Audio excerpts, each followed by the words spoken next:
जय माता दी दोस्तों। आज के इस वीडियो में हम जानेंगे कि नवरात्रि की 10 पौराणिक बातों के बारे में। दोस्तों, यदि आप भी माता रानी के सच्चे भक्त हैं तो ये 10 पौराणिक बातें जानना आपको बहुत ज़रूरी है। 10 पौराणिक बातें जानने से पहले यदि आप चैनल पे नए हैं तो चैनल को सब्सक्राइब करके वीडियो को लाइक ज़रूर करें और कमेंट बॉक्स में जय माता दी अवश्य लिखें दोस्तों। तो चलिए दोस्तों, जानते हैं नवरात्रि की 10 पौराणिक बातों के बारे में। पहली बात है, क्यों मनाते हैं नवरात्रि। तो दोस्तों, इसके पीछे 2 कारण है। पहला यह कि माता दुर्गा का महिषासुर से 9 दिनों तक युद्ध चला था और 10वें दिन उन्होंने उस असुर का वध किया था। इसीलिए नवरात्रि के बाद विजयदशमी का उत्सव मनाया जाता है। बाद में राम द्वारा इसी दिन रावण का वध करने के कारण इसी दिन दशहरा भी मनाया जाने का प्रचलन प्रारंभ हुआ। दूसरा कारण मान्यता पर आधारित है कि माता ने 9 माह तक कटरा वैष्णो देवी की गुफा में तप किया था और हनुमान जी ने गुफा के बाहर पहरा दिया था।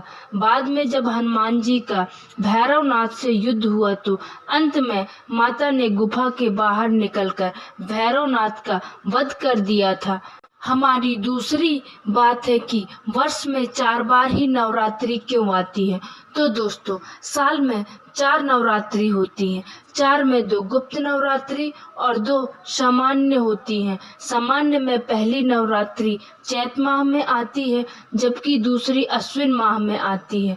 चैत माह की नवरात्रि को बड़ी नवरात्रि और अश्विन माह की नवरात्रि को छोटी या सर्दी नवरात्रि कहते हैं। आषाढ़ और माघ माह की गुप्त नवरात्रि आती है। गुप्त नवरात्रि तांत्रिक साधनाओं के लिए होती है जबकि सामान्य नवरात्रि शक्ति की साधना के लिए होती है।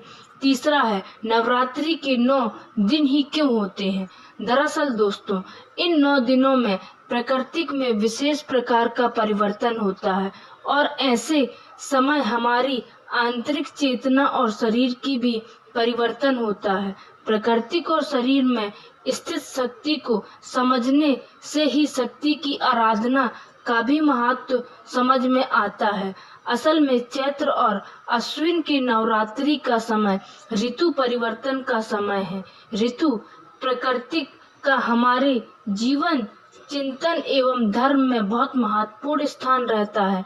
इसीलिए हमारे ऋषि मुनि ने बहुत सोच विचार कर सर्दी गर्मी की इन दोनों महत्वपूर्ण ऋतुओं के मिलन का संधि काल को नवरात्रि का नाम दिया। यदि आप उक्त 9 दिनों अर्थात साल के 18 दिनों में अन्न का त्याग कर भक्ति करते हैं तो आपका शरीर और मन पूरे वर्ष स्वस्थ और निश्चित रहता है। चौथा, साधना का समय। अंकों में 9 अंक पूर्ण होता है। 9 के बाद कोई अंक नहीं होता। ग्रहों में 9 ग्रहों को महत्वपूर्ण माना जाता है। फिर साधना भी 9 दिन की ही उपयुक्त मानी गई है। किसी भी मनुष्य के शरीर में 7 चक्र होते हैं जो जागृत होने पर मोक्ष का मार्ग प्रशस्त करते हैं। नवरात्रि के 9 दिनों में से 7 दिन तो चक्रों को जागृत करने की साधना की जाती है। 8वें दिन शक्ति को पूजा जाता है। 9वां दिन शक्ति की सिद्धि का होता है। शक्ति की सिद्धि यानी हमारे भीतर शक्ति जागृत होती है। अगर सप्त चक्रों के अनुसार देखा जाए तो यह दिन कुंडलिनी जागरण का माना जाता है। इसीलिए इन 9 दिनों को हिंदू धर्म ने माता के 9 रूपों से जोड़ा है। शक्ति के इन 9 रूपों को ही मुख्य रूप से पूजा जाता है। ये 9 रूप हैं शैलपुत्री, ब्रह्मचारिणी, चंद्रघंटा देवी, कूष्मांडा देवी, स्कंद माता, कात्यायनी, माँ कालरात्रि, महागौरी और सिद्धदात्री। अंत में सिद्धि और मोक्ष ही प्राप्त होता है। इसी तरह हमारे शरीर में 9 छिद्र हैं। 2 आँख, 2 कान, 2 नाक, 2 गुप्तांग और 1 मुंह।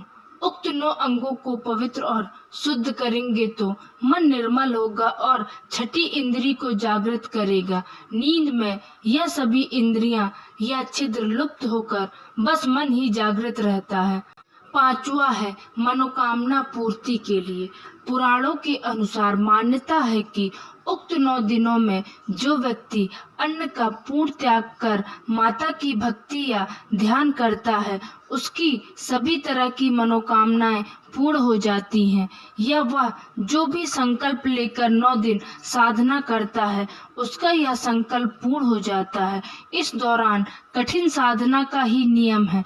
मन से कुछ लोग नियम बनाकर व्रत या उपवास करते हैं, जो कि अनुचित है।